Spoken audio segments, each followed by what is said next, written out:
objetivo y utilidad y limitaciones de la información financiera de propósito general. La información financiera de propósito general va dirigida a una serie de usuarios que en la terminología contable denominamos stakeholder. ¿Para qué?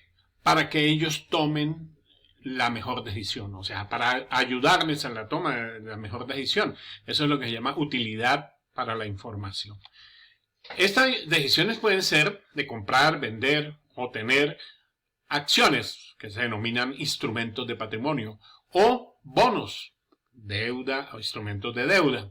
También sirve la información financiera para que ellos tomen decisiones sobre proporcionar o liquidar préstamos u otras formas de crédito, para ejercer derechos de voto, para influir en la administración para el uso de los recursos económicos de la entidad, para evaluar futuras entradas netas de efectivo de la entidad, para la eficacia y la eficiencia de la administración, hacer una evaluación en cómo están utilizando los recursos de la entidad. Pero la información financiera de propósito general no puede hacerlo de suministrar toda la información que cada usuario necesita, porque son distintos con necesidades distintas. Entonces estos usuarios que no pueden recibir toda la información porque es general, tienen que buscar información a través de otras fuentes. También se puede creer que la información financiera de propósito general va dirigida a las entidades que ejercen las superintendencias, o sea, ejercen la supervisión, que ejercen el control de las sociedades. No, señor, las superintendencias y las entidades estatales no están dentro de los usuarios originales de la información financiera de propósito general. Tampoco la gerencia. Pero, ¿por qué? Porque ellos pueden pedir información adicional, cosa que no pueden hacer los restantes usuarios. También sirve para evaluar qué fortalezas tiene y qué debilidades financieras tiene la empresa. También me dice qué liquidez y qué solvencia tiene la empresa para saber si hay necesidad de suministrarle recursos o si tiene capacidad para que esos recursos le sean suministrados. Ayuda a predecir esta información financiera de propósito general cómo se van a distribuir los flujos de efectivo futuros. No es solamente histórico, futuros entre quienes tienen derechos sobre la entidad. Los que tienen derechos sobre la entidad son los acreedores, le llamamos pasivos, y los propietarios de la empresa. Ellos tienen derechos sobre la entidad. Los recursos económicos y derechos de los acreedores son denominaciones que usa el marco conceptual para algo que es una palabra técnica. Recursos económicos, la palabra técnica que usamos nosotros es activos, y derechos de los acreedores, pasivos. Entonces,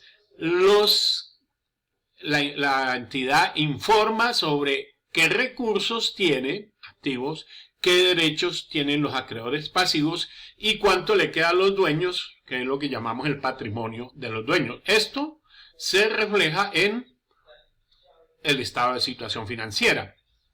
Ahora bien, los activos o derechos, recursos económicos y los pasivos o derechos de los acreedores pueden cambiar, y pueden cambiar en dos formas. Una, con el desempeño de la empresa. El desempeño de la empresa genera recursos económicos de activos y también genera derechos de los acreedores, o sea, pasivos. Los cambios en esos derechos y de los acreedores y en esos recursos o activos se van a demostrar como un desempeño, eso se llama resultados.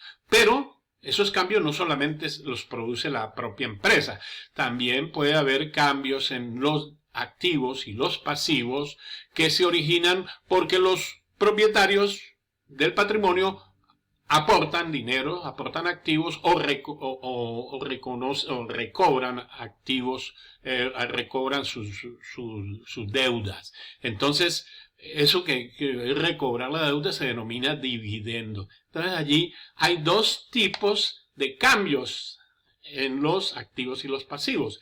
Y los usuarios de esta información financiera tienen que ser capaces de distinguir entre esos dos cambios. Unos son originados por el desempeño de la empresa, los resultados, y otros son originados por los cambios en el patrimonio que ellos tienen.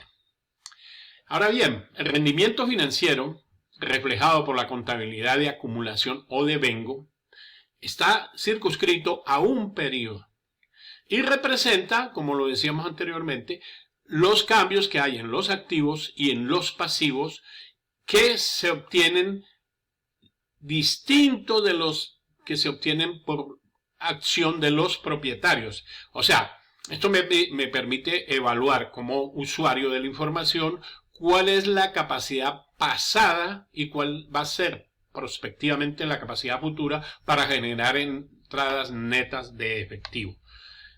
También esta información me puede indicar hasta qué punto los eventos económicos generales han cambiado la capacidad de la empresa para generar entradas futuras de efectivo. Aquí se usa lo que se llama la base contable de acumulación o devengo, que básicamente es medir los activos y medir los pasivos al final de un periodo para saber cómo cambiaron y reconocer esos cambios, haciendo algo que los contadores llamamos ajustes. O sea, el periodo puede ser mensual, entonces mensualmente hay que medir activos y pasivos para saber cómo cambiaron, pero con la condición de que no haya intervención para nada de los propietarios del patrimonio. Estos cambios en los activos y los pasivos de una entidad sin que participen los propietarios van a presentarse en un estado que se llama estado de resultado integral. Entonces ya tenemos dos estados. El estado de situación financiera que me muestra los activos y los pasivos y lo que le queda a los dueños, y otro estado que me muestra qué tantos activos generó o qué tantos pasivos generó la empresa por sí sola sin que los dueños intervinieran. Ahora, el rendimiento financiero reflejado por flujos de efectivo pasados de una entidad ayuda a evaluar la capacidad para generar flujos de efectivo futuros y evaluar la administración de los recursos económicos de una entidad. Aquí hay que tener en cuenta de que en esta parte no se aplica la base contable de acumulación o devengo, que era la medición dentro del periodo que se está mostrando, que se está revelando, medir todos los cambios que hubo en los activos y en los activos y en los pasivos sin que intervinieran los dueños. En ese caso hablamos de los ajustes. Ese es lo que se llama devengo o el sistema de causación. En los flujos de efectivo es solamente lo que entra en efectivo y lo que sale en efectivo. ¿Correcto? Entonces, la entidad obtiene y gasta efectivo. Eso lo debemos mostrar. También debemos mostrar en esta información cómo es el endeudamiento de la empresa y cómo está reembolsando esa deuda. Cuánto se le ha pagado de dividendo en efectivo a los accionistas, etcétera. Los cambios en los flujos de efectivo de la entidad se presentan en un estado que se llama estado de flujos de efectivo. Entonces ya tenemos tres estados: situación financiera, resultado integral y el estado de flujos de efectivo. Los cambios en los recursos económicos y en los derechos de los acreedores que no resultan del desempeño financiero. Esto es lo que decimos ahora sí, participan los dueños de la empresa, los dueños del patrimonio de la empresa, no dueños de la empresa, sino dueños del patrimonio de la empresa, que el patrimonio de la empresa resulta de la diferencia entre lo que tiene como recursos y lo que debe como pasivos.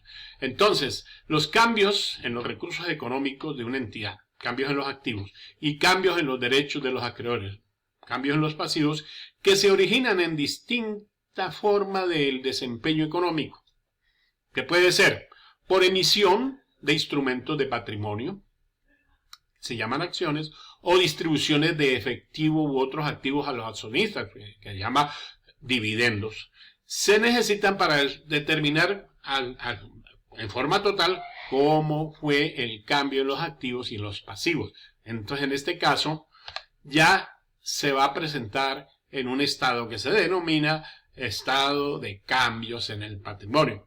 Digamos, el estado de situación financiera, el estado de resultado integral, el estado de flujos de efectivo y el estado de cambios en el patrimonio. Muy bien, entonces vamos a ver, la información financiera también debe mostrar el uso de los recursos económicos de la entidad. El uso de los recursos económicos de la entidad indica qué tan eficiente y efectivamente la administración de la entidad ha administrado esos recursos. Por tanto, es una información de control. Esta información del uso de los recursos es útil para predecir con qué eficiencia y con qué eficacia la administración utilizará los recursos económicos de la entidad en periodos futuros, así como los hizo en el pasado, en el futuro, y cuáles son las perspectivas de entradas futuras de efectivo neto. Como se ve, esto es la parte que tiene que ver con los objetivos de la información financiera de propósito general.